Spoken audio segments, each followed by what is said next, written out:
Welcome back to Dish Soap, the show where we focus on cleaning it up and cleaning it out.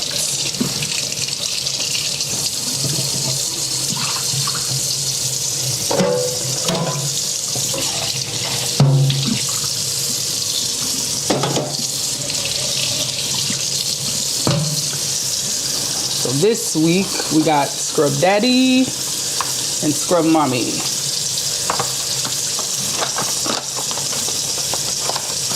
Pretty sure everybody's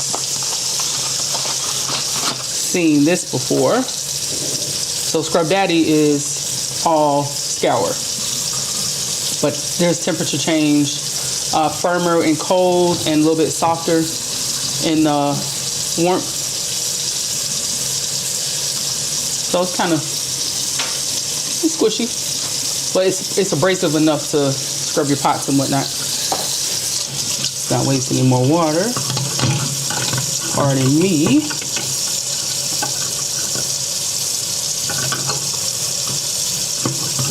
There we go.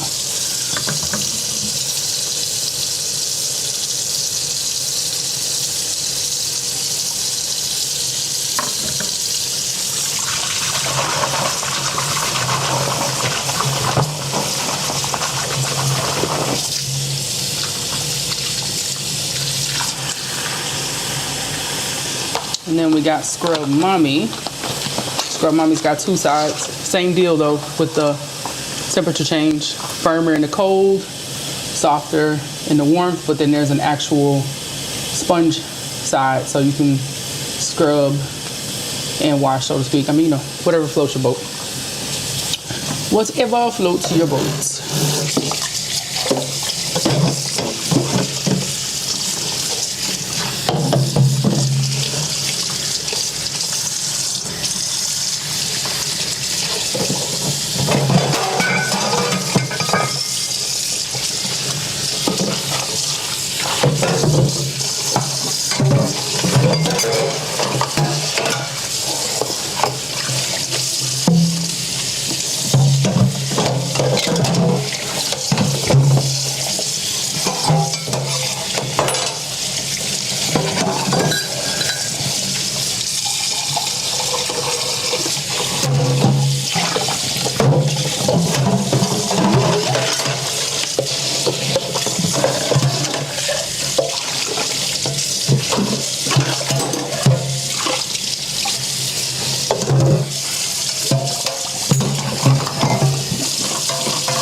And I'll let that soak.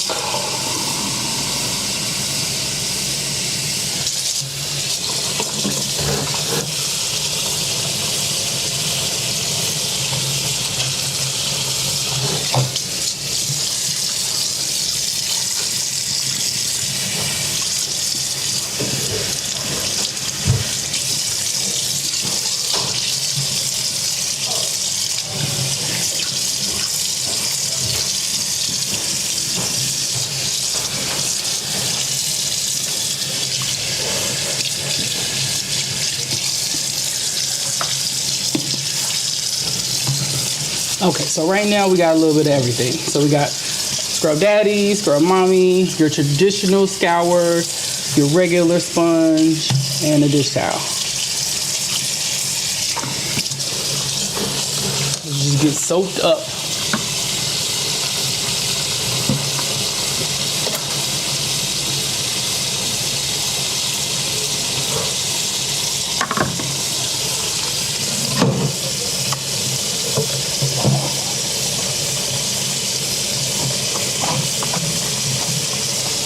I think either way it goes, it's a good amount of bubbles though. I think it depends on what you're looking for. Like, I know that with this one, you can get your scrub, and you can kind of wipe. But sometimes with these kind of sponges, if it's greasy, it's not gonna really like get rid of that. Even these are like that sometimes. I don't use them exclusively. Like, I'll do dish towel. You know, you use this if you got to scrub something out of a pot, but that's pretty decent though. So if soap is what you're looking for, that's what you're gonna get. And they market these to say that they make more suds and they absorb hella water. So as you can see, that shit is true. And then this one, I mean, what you see is what you get. But like we talked about the whole greasy situation, I don't know. And then this here is your traditional old school joint. Does the trick. But then here you got the little smiley face where you could put the spoons. Here you could put the your straws in the eyes. You also could fit spoon holes in there. So I mean, you know, it's fun, I guess. I wouldn't be mad at a sponsorship though. Squirrel people, holler at us. All right, now let's wash stuff.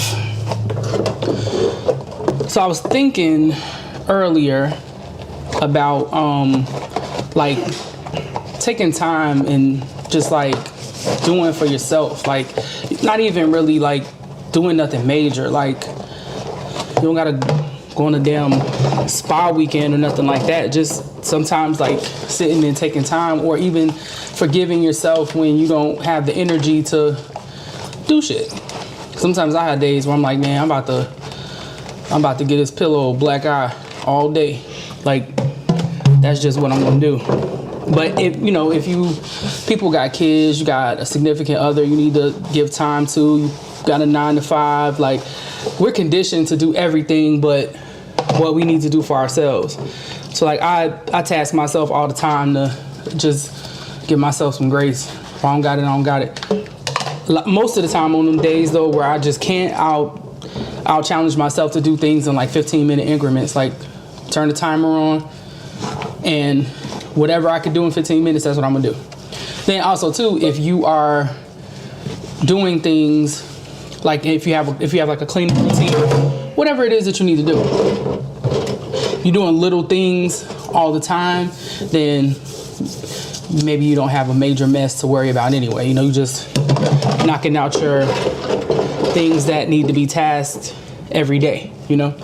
But think about that 15-minute system. It does it for me. Perhaps it will work for you as well.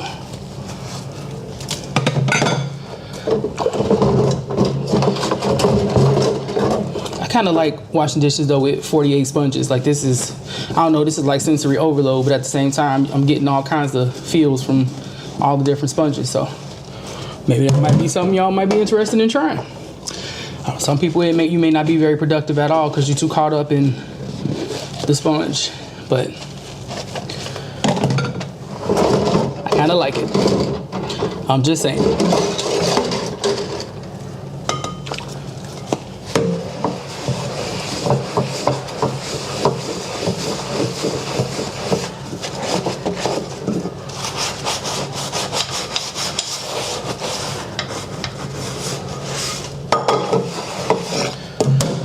When we get down to the silverware, I'll be sure to use the scrub mommy, or whichever one, scrub mommy or daddy, so you can see the purpose of the eyes and the mouth. It's weird as hell to be saying that about a sponge, but shout out to them for creating it.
pull out all the silverware.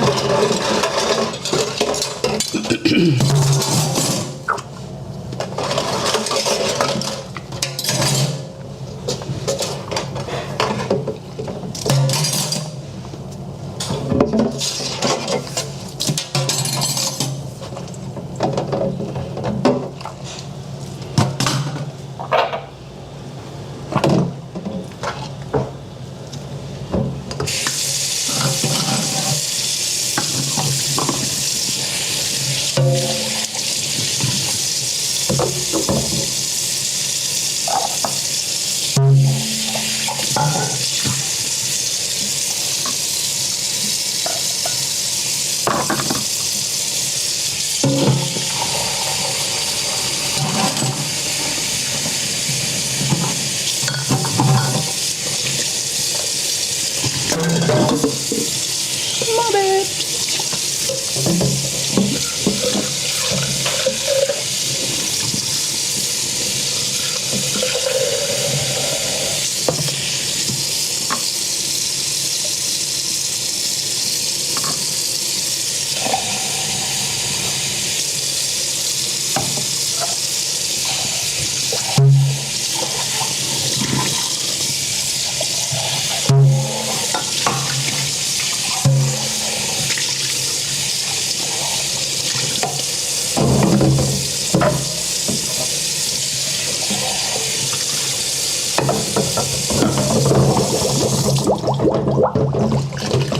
That was amazing.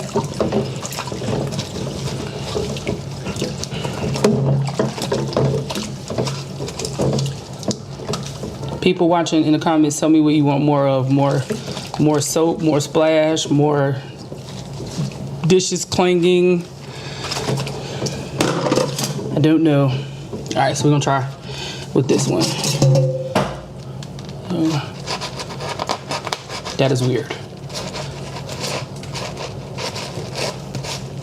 The motion of it.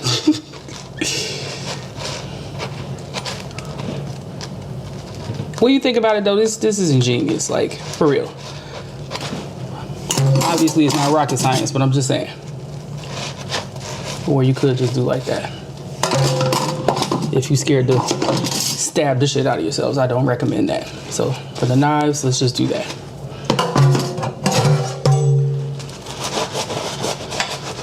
Then I think also another good thing is for people who have issues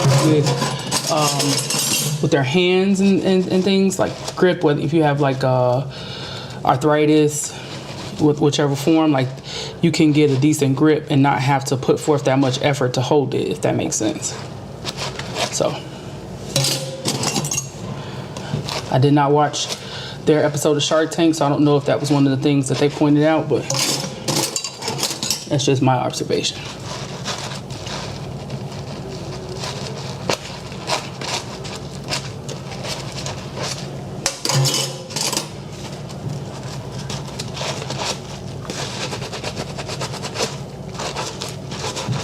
And I'm pretty sure this one will be the same. So you can scrub this side and wash or wipe, however you want to say that.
These are some big ass cups. My coffee drinkers out there, I think these are like literally the best cups. I don't know how many ounces that is, but that's a lot of personality right there. Sometimes when I get up in the morning, I feel like I don't have a personality until I have coffee. Like, don't talk to me about nothing heavy until I have my coffee, because all you're gonna get is blank stare and free flying cusses. That's probably not good, but sue me.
I've been watching this show lately called Text Me When You Get Home.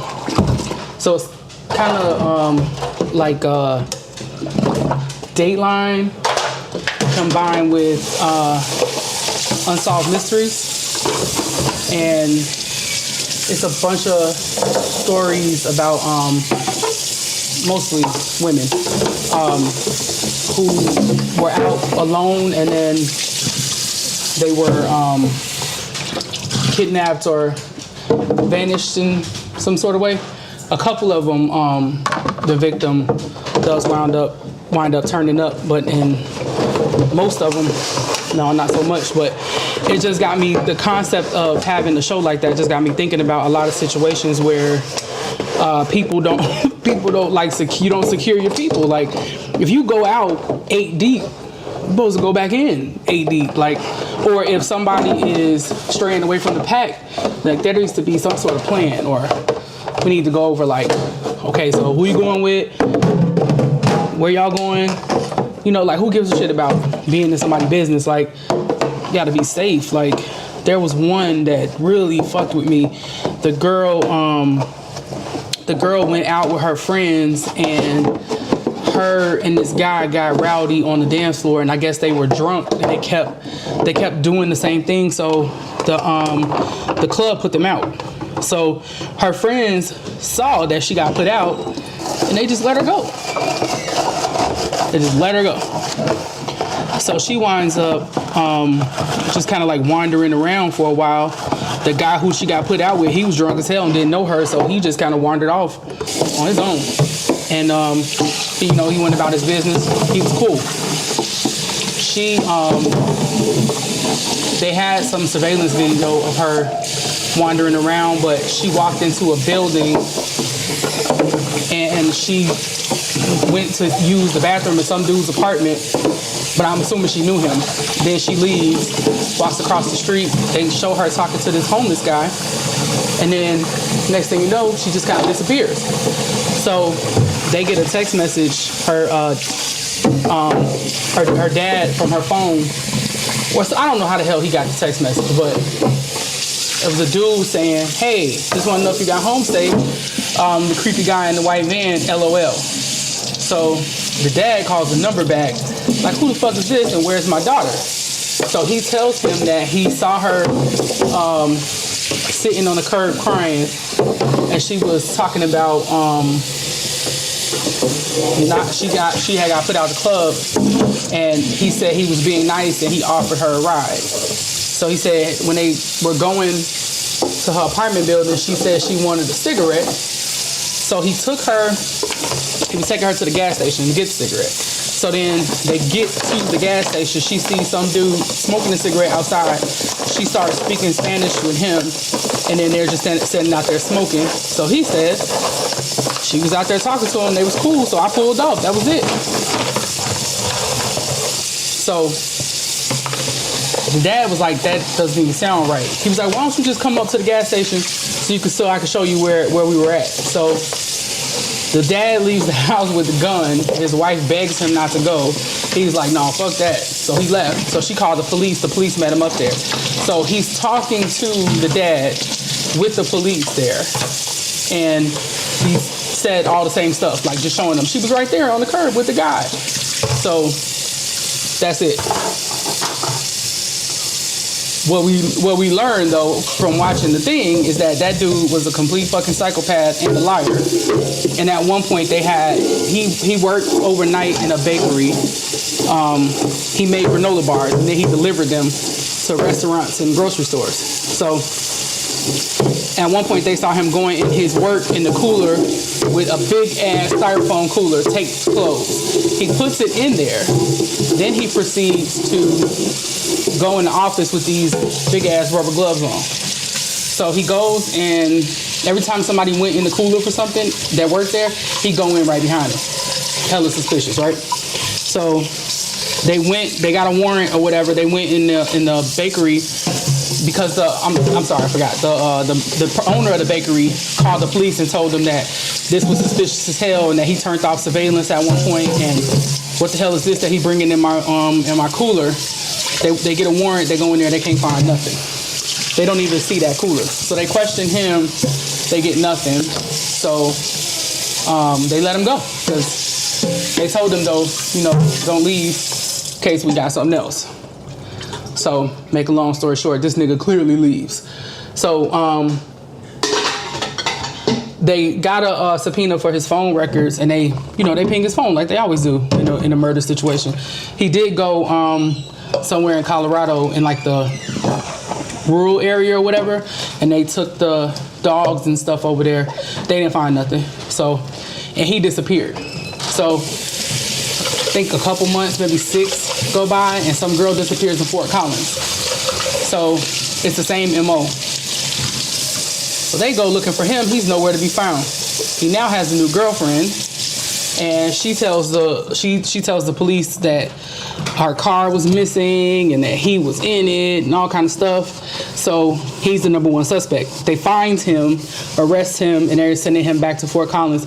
But when they tell him that they're about to take him back, he says, "Oh, I'll tell you where the other girl is at as long as you send me to federal prison," because I think he figures like his situation is going to be easier if he goes to federal prison. So he takes them to the other girl's body.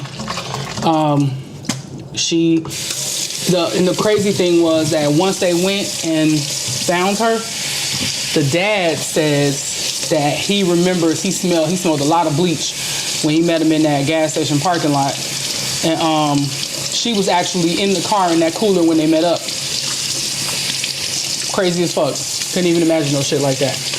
The other girl though in Fort Collins that he had attacked, she didn't die. He beat her almost to death and doused her in bleach because he was trying to get rid of all the DNA from the sexual assault that he did. She regained consciousness and jumped out the window and broke both her ankles. And when she was trying to get down the street, she ran into the police. And she told the police she had been attacked by a dude. And she had a stroke right after she said that. So they took her to the hospital where she was in a coma for a minute. And when she regained consciousness, she did identify him. And they cooked his ass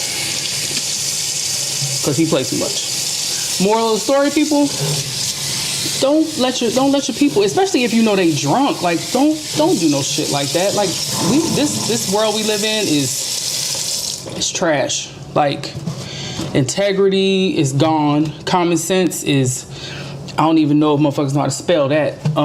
Just nobody cares anymore. Like people can't even let old people cross the street.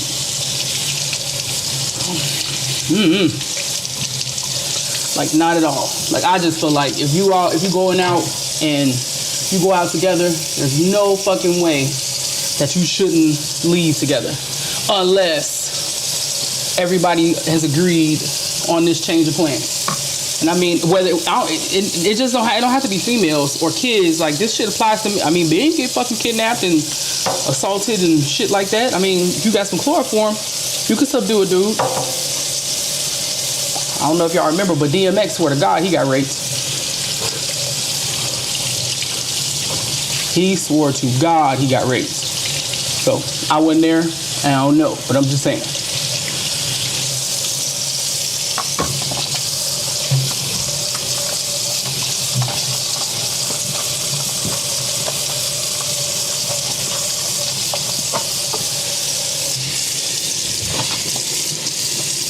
Yeah, also, let's not be so trusting either, because you know people be lying like a motherfucker all the time. If you get a vibe from somebody, this motherfucker is clearly lying. Somebody play games all the time, just be on send off shit. People be telling you about weird ass funny style shit they be doing in their free time that don't have nothing to do with you. Please believe you are not exempt from that behavior. Don't put yourself in fucked up positions. Use your brain. When your hairs on your arm and the back of your neck standing up, you get weird feelings in the pit of your stomach. All that shit is something. Please believe it. Because it's crazy how many people be winding up on these goddamn shows. Like, I think it's like 8 to 10 episodes of this show, and it's all like similar stuff. Like, and some of the things that are on there, you probably have seen them on Dateline and stuff like that, but it's just like a re-examination of various different situations.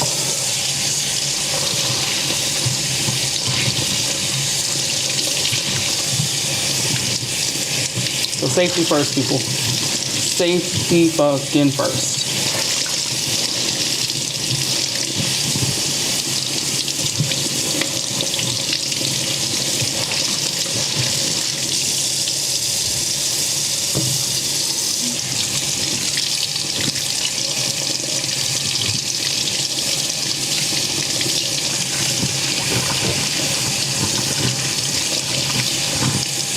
I like this one better for the squeeze out effect.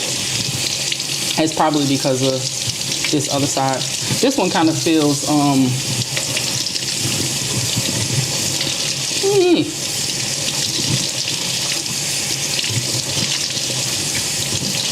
don't even know how to describe that texture though.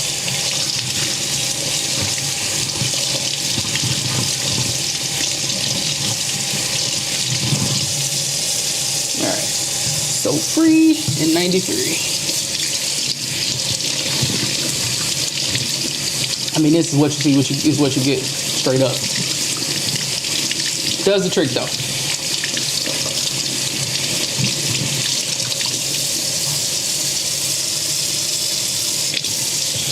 Obviously not gonna squeeze that.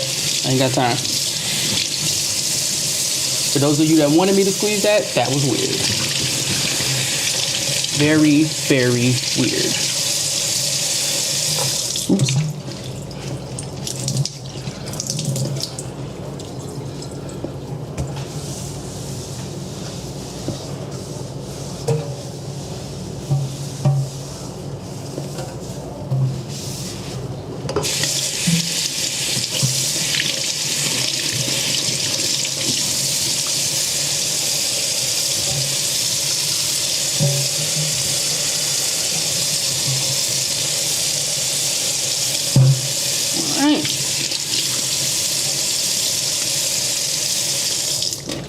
After party time.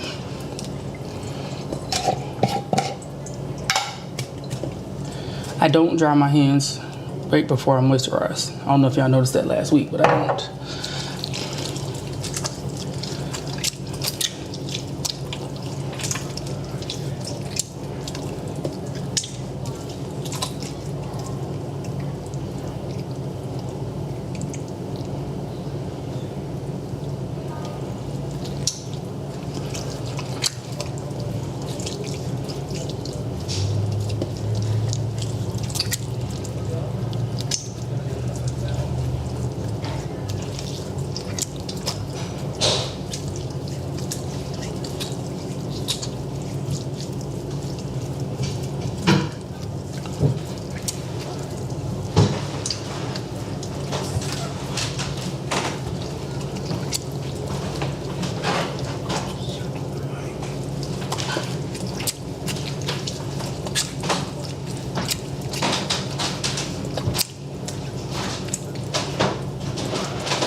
All right, until next week, keep it clean.